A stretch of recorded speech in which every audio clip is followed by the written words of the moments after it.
Hey everyone, my name's Katie, and today I'm going to talk to you about yachting. As you know, I'm sure you've seen pictures on Instagram, um, the reality TV show Below Deck, and you think turquoise waters, beautiful babes like basking in the sun on the bunny pads, and you think it's just all this adventure and glamour and sparkle. And I'm going to talk to you about, the hard work, long hours, just some behind the scenes stories, pull back the curtain on kind of what people see in the media and not the media, but like yeah, in social media about yachting and like what actually occurs in yachting.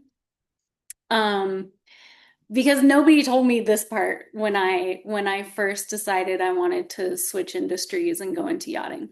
So, um, let's start with I guess let's start with like below deck and what it looks like to everyone in the world or anyone who watches that series. Um, it looks really dramatic, it's very dramatized. And yes, there can be situations like that in yachting, but I feel like there's so much drama in those episodes that this is why in yachting you want to build a good crew that mesh well together because not only are you working together, but you're living together, you're eating together, you're playing together. Like you have to become, you you want to become like a family, right? So Below Deck is definitely like, yes, they're showing how people live on the yachts and work and serving guests, and the guests that come on, are funky and kooky and strange and fun and all the things, that you get in real yachting. But definitely a lot of the um relationships I feel like on Below Deck are pretty like extreme, you know. In a lot of those instances, you probably wouldn't have one or two of those crew members or all of those crew members, would not normally work together. Um, just because it's there's too much drama, it's too stressful. When you work on a yacht, you want it to be like comfortable and happy and joyful to go to work every day. So um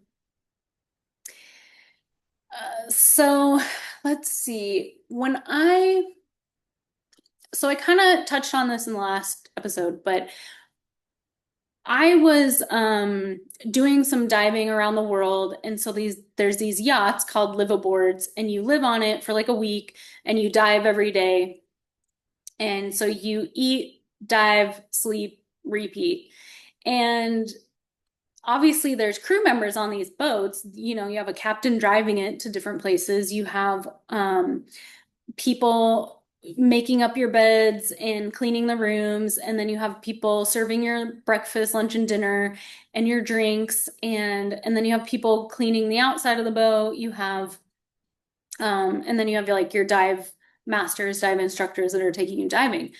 Well, I feel like probably the first time I was on a liveaboard, I really only paid attention to like the dive instructors because those are the people you're with like underwater all day, every day. Um, Not saying I didn't recognize that other people were helping out on the boat, but I didn't realize how much of a part they all played together to make that magic happen, the diving happen underwater until I worked in yachting. So I ended up, recognizing on one of the boats I was diving off of that this girl, she was always there making our drinks. She was our server on the boat.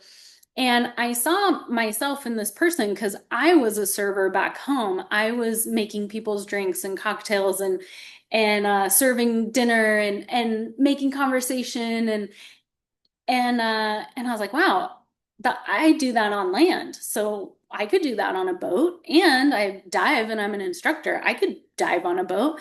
So in my mind, I thought it would be this perfect marriage of basically my two skill sets, and I would be on the water and I'd go diving and in my brain, I feel like I sort of romanticized it, as most people do, that I would just be like working, like sometimes, and then diving a bunch, and I was like, oh yeah, I'll find this yacht that like all they do is dive, or I'll join one of these liveaboards and just be like the dive instructor. But um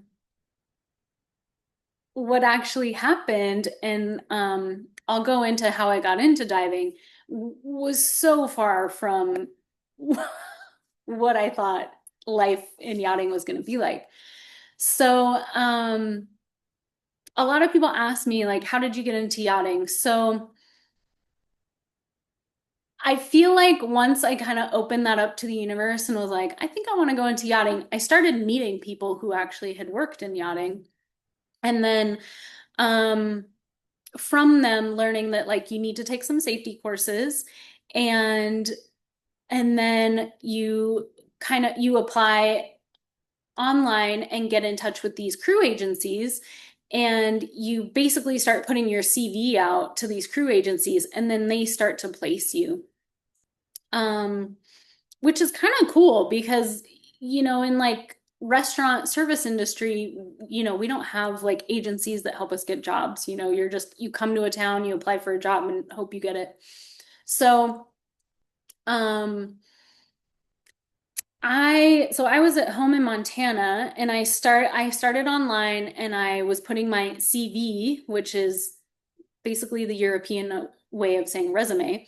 I was putting my resume online with these crew agencies.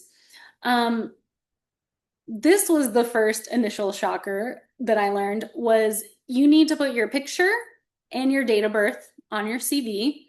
You need to list whether you're like single or married. You need to list whether you have visible tattoos or not. And so there's all this personal stuff on your CV that no other industry asks you for. Like, I don't think it's legal to ask your age or to put your birthday on a resume, at for like a restaurant job or whatever. So those two things, the birthday and the picture. And of course, like, I'm super experienced, so I'm not 20 years old applying for these jobs. I'm older. And I'm like, shoot, I hope I don't get aged out because I'm starting at an older age. And then actually, talking to some people I know, they're like, no, actually, like there's certain boats that do look for mature crew because, well, frankly, because we're mature. Like we know how to get along with people. We know how we have more skills, more experience. Anyway, so those were kind of like the first shocks. And then I ended up going to Florida. I did my safety courses. It took about a week.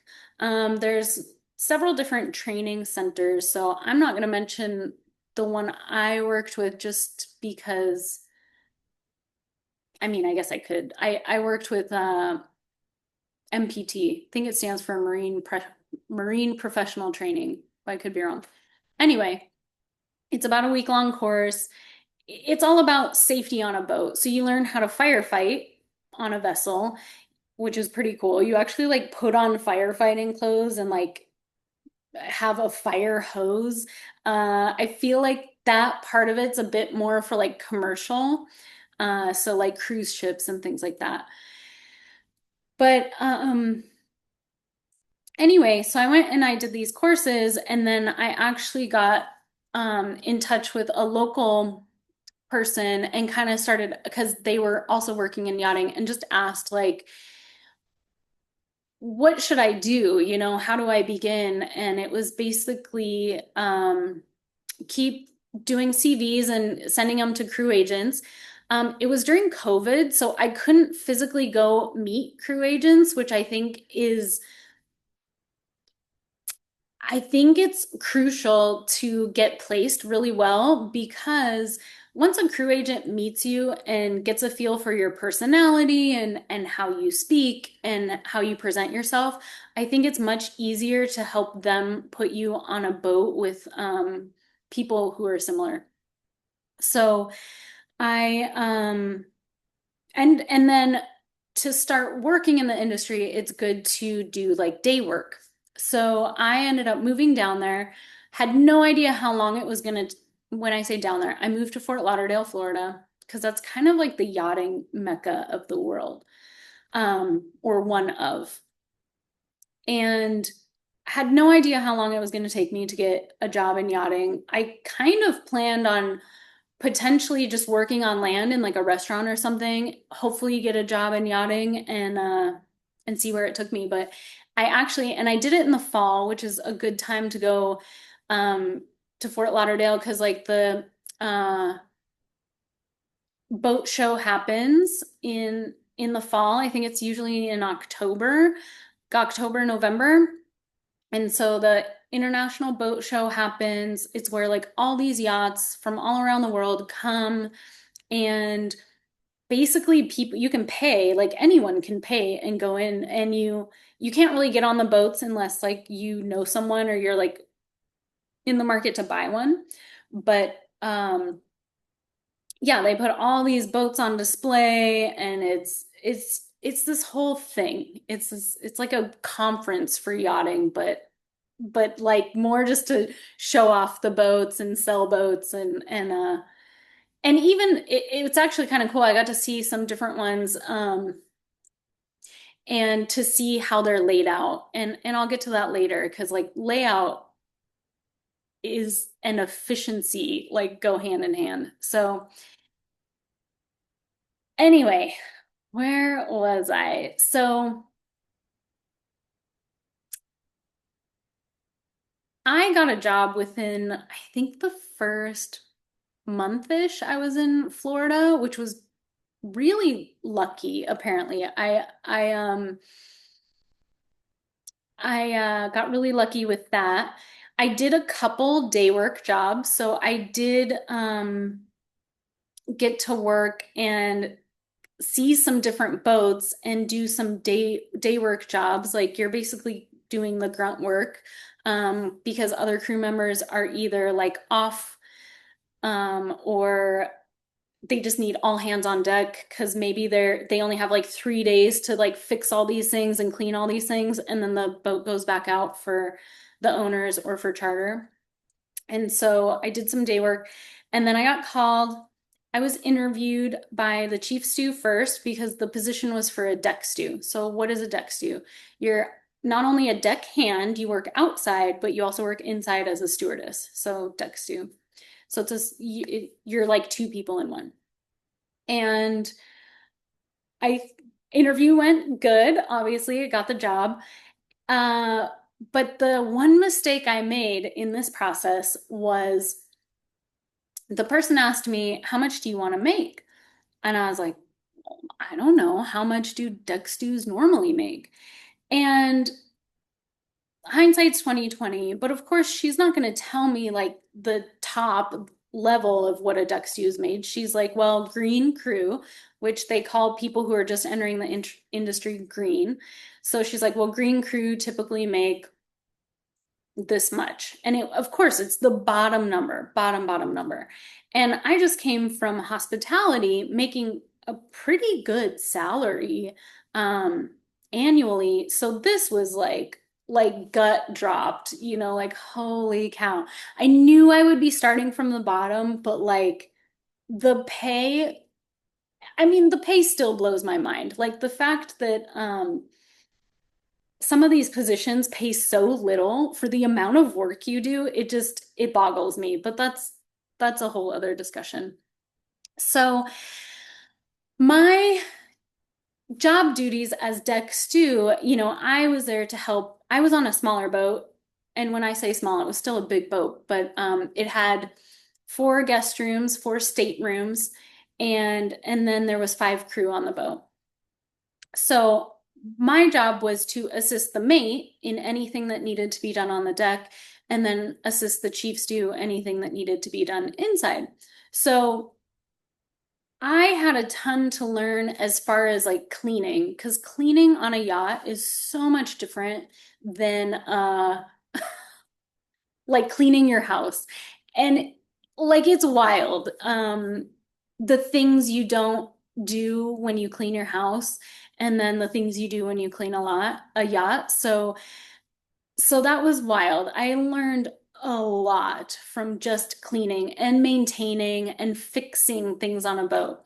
So my so I kind of had two jobs. And also, because I was a dive instructor, I could assist the captain in leading dives and also teaching dive courses. So I was kind of three people in one.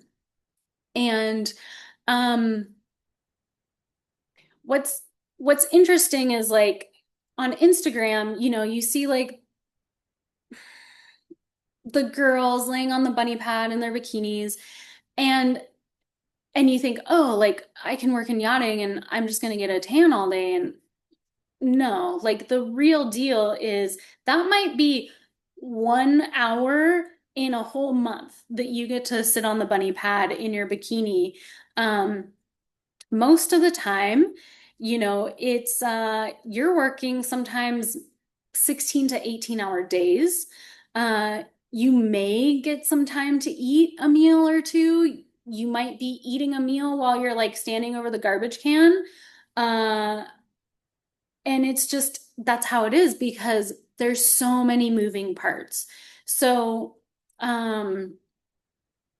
for example, if you have guests on board, your guests come first. So anything they want, anything they need, you're handling all of that. And so there's the service part of it. You're serving meals, you're serving drinks. And granted, there's five of us, so we're all helping each other. We're all doing different things, but same.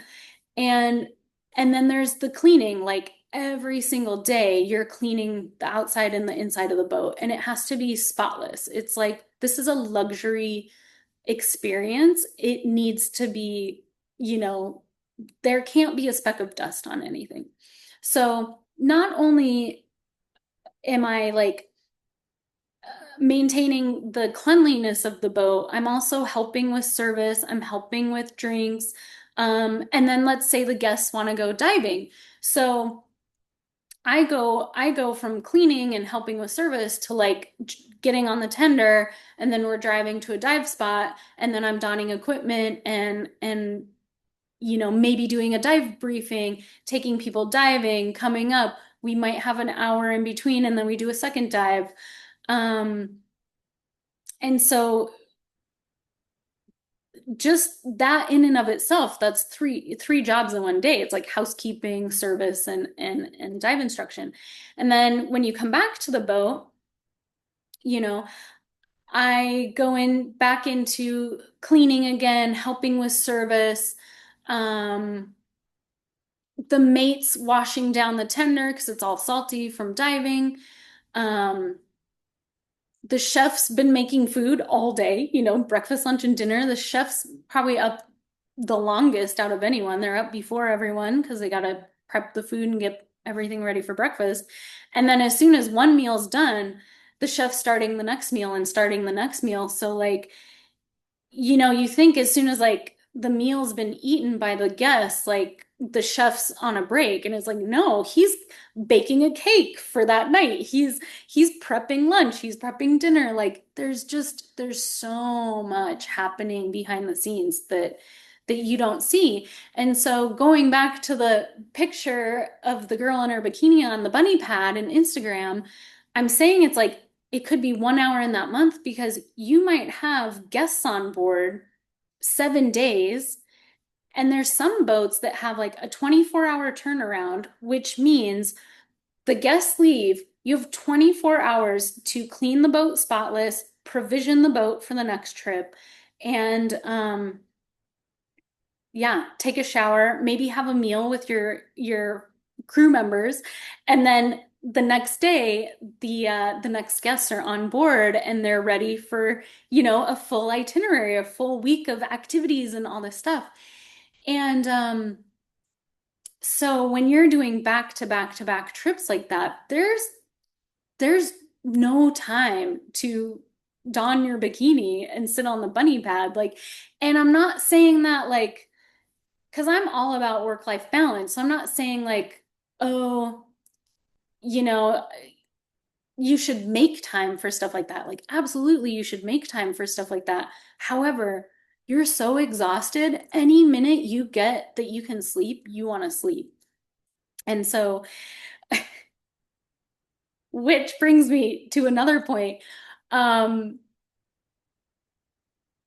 so people see these luxury yachts, they don't see crew quarters. They see the yacht quarters, the staterooms, where the guests sleep.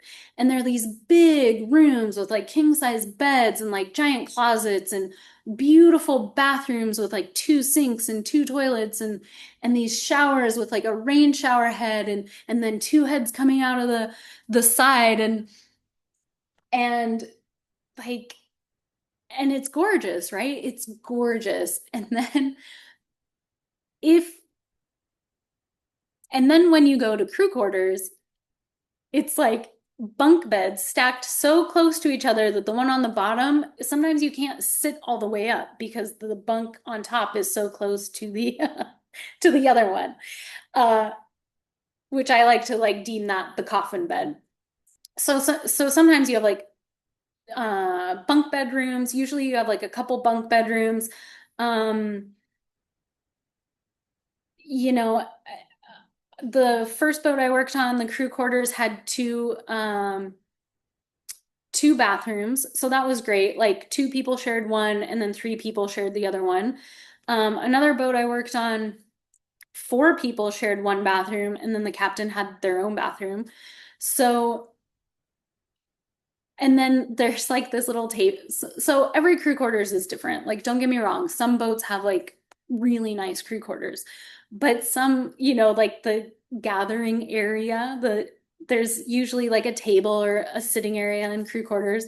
And like ours, like we could maybe fit four people at it, but there was always so much stuff because we needed so many provisions between every trip that like there was always like bags of chips and all sorts of stuff like stored down there. Like we almost used it as like extra storage.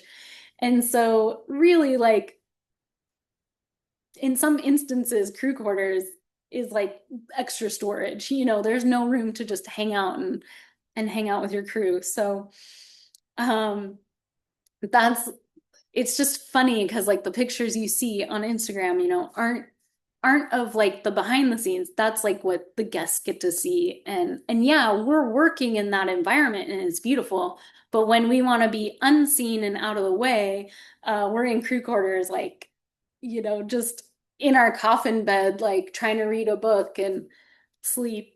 So, so like, and even on below deck, like all the partying that happens. I mean, yes, there's a lot of partying that happens, especially if you have time off.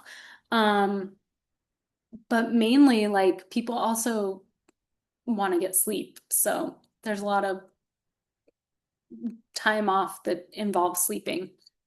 But anyway, so let's see.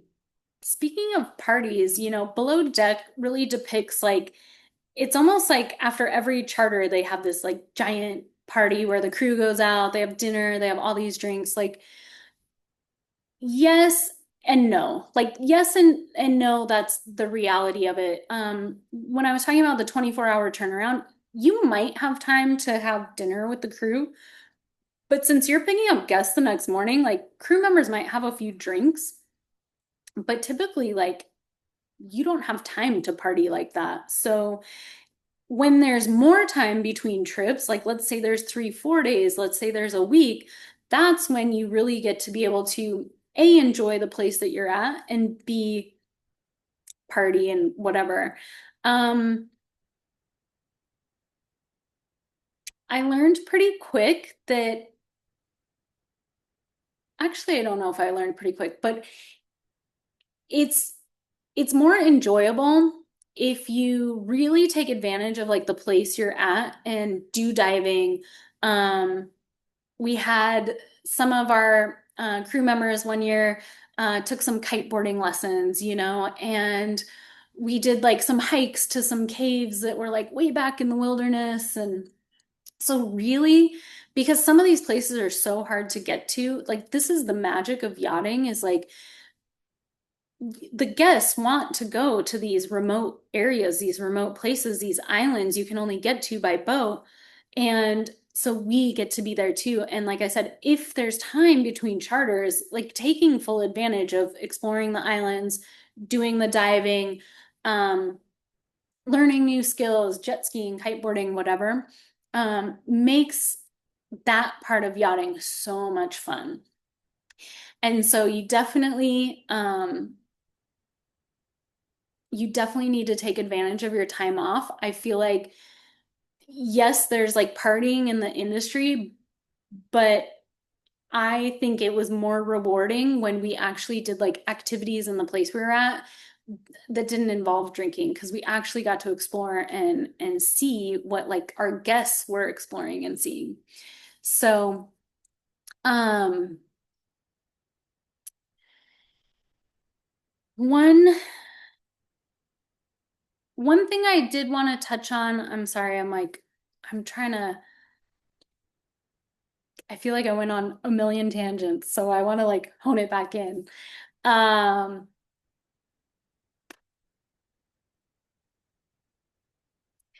so one thing that really I learned so much from yachting, not only like the skills of yachting, how to do lines and fenders and how to dock the boat, how to moor the boat, um, diving in places that weren't mapped. I've been to a lot of places where there's like a map of the dive site, and so you kind of know where all the things are. I mean, we were going to dive sites where it's like there should be a big pinnacle somewhere over there. So actually doing exploratory diving was really fun. But I learned a lot about like money, for example. And sorry to backtrack, but when I first made that deal with my first boat, and since I was green crew, I took a really low pay. I learned later on, like, negotiate. You need to negotiate for what you feel you're worth. Because although I was green crew, I had an extensive background in hospitality and I had an extensive background in diving. So, yes, there were a lot of skills I needed to learn and I learned, but I also brought a lot of skills to the table. And so I should have um, set a price higher or, set a compensation higher than I was um, told that like the industry standard is. So, I learned and then another lesson about money is like since you're living on these boats, especially some that are like gone for a long time, like not in your home port or hometown, you can save a lot of money because you're not, especially if you're busy, if you're having like all these charters back to back guests, you don't have time to spend money. And if you are exploring the island on your days off, yeah, you might buy a meal or something, but you're not spending hundreds of thousands of dollars, hundreds or thousands of dollars. You're like buying a meal on the street corner, and then that's like the only thing you bought for the month because you're so busy, you like haven't spent any money. So the ability to save money in yachting is really nice. And then just the lessons I learned about being around people. Like I was saying earlier, you need to have a cohesive crew because the crew is what makes the trips fun. The crew is what makes the guests have a good experience. And so if your crew isn't vibing, like the guests feel that, and then it just creates this like I don't know, not hostile work environment, but just it's not as fun because if people aren't vibing, then there's just all these like petty arguments and stupid, silly stuff that happens that it's like, I'm not taking the trash out because I've been doing it every day and it's actually so and so's job. And just like, then ask so and so to take the trash out, like instead of making it this issue. And so really like creating bonds with your crew members was crucial. And also, there's a lot of pressure on the captain, especially, and to put together a good crew because if the captain just hires someone because they look good on paper, but then the crew meets that person and they don't vibe well, like you got to find another person. And so there are times where people are going through crew members like rather quickly because either someone who's already on the crew is like making a problem for everyone. And so every time you hire someone new, they're quitting or they're getting let go because they don't vibe with someone who's been there forever. Um, and vice versa, sometimes you're just hiring crew and they're just not the right person, not the right person. So when I worked in restaurants, that process wasn't as fast because um, you weren't working, eating, sleeping, uh, all the things together on a boat. So like you weed through people really fast on a boat because you get to know each other pretty well within a week or two. And whereas in like restaurant industry, everyone gets to go home at the end of the day. Everyone like sleeps in their own um, unit, their own unit, their own apartment. So uh, you really only get to know, it takes longer to get to know people, like say in the restaurant industry, because you don't see them constantly all day, every day, like you do in yachting. So what um what tends to happen with like hiring and crew coming and going is you really have to find a good fit. And I learned rather quickly like how like what to look for or what not to look for because you want to be able to live, work, eat with these people. And so yeah, I learned a lot of lessons there. Um so I just want to kind of, I guess, wrap it up because there's just so much about yachting. I feel like I could go on for days and days, but that was kind of like the short nitty-gritty of it. And there is so many advantages to working in yachting, and there's also a lot of work that you have to do in yachting. So it's not for everyone, and it's definitely something that if you find the right crew, like it can be the best experience of your life. And if you don't find the right crew, like sometimes people leave the industry pretty quickly. It doesn't um, bode well for them. But so moving forward, tomorrow I want to talk about a little more about travel. So in yachting, there's travel, but it's all based on like where the guests want to go, where the boat, moors, where the boat goes. And so I'm going to talk a little more about like actually traveling for fun and like how that has shaped my life in a lot of ways. So thank you for joining me. Talk to you later.